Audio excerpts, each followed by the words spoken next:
Live from Columbia, this is WIS News 10 at 6.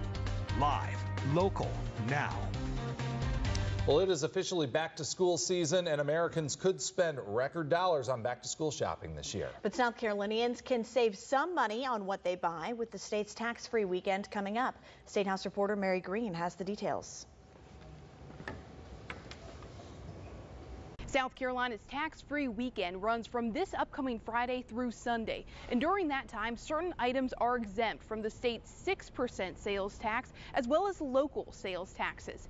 Experts say to make the most of your savings, it pays to do your homework when back to school shopping. That's a significant discount and can add up to a sizable savings depending on what consumers are looking for. These are some examples of what's exempt. In general, it's items like supplies used for school assignments, electronics, clothing and shoes, and bed and bath items, new or used. On the flip side, here are some examples of what's not exempt this weekend, including rented clothing and shoes, items used in a business or trade, and items placed on layaway or deferred payment plans. If you can, only purchase what you need specifically for that moment, because there's a real possibility that if you don't need it specifically for back to school, it's going to be on sale again for Thanksgiving, Black Friday. Experts also caution buyer beware. Some stores will raise their prices during this period to make up for discounts. Don't get caught up in the I'm going to save money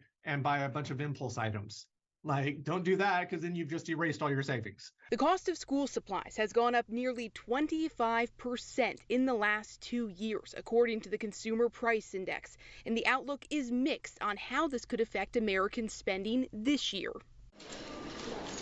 The National Retail Federation projects Americans will spend a record $41.5 billion on back-to-school shopping this year, while a survey from Deloitte predicts this spending could decrease for the first time in nearly a decade. I think it's likely we'll see more spending this year just because prices have gone up. So everything is more expensive, and so that's going to lead to higher total sales volume. But at the same time, because things are more expensive, consumers are really going to be looking for a bargain in a way that they haven't over the last 2 years. And for those South Carolinians who'd rather avoid the in-person crowds and just shop online, those tax-free exemptions apply to online purchases as well. Reporting Columbia, I'm Mary Green. Another $94 billion is projected to be spent this year on back to college shopping specifically. The National Retail Federation says college students and their families on average will spend nearly $1,400 each.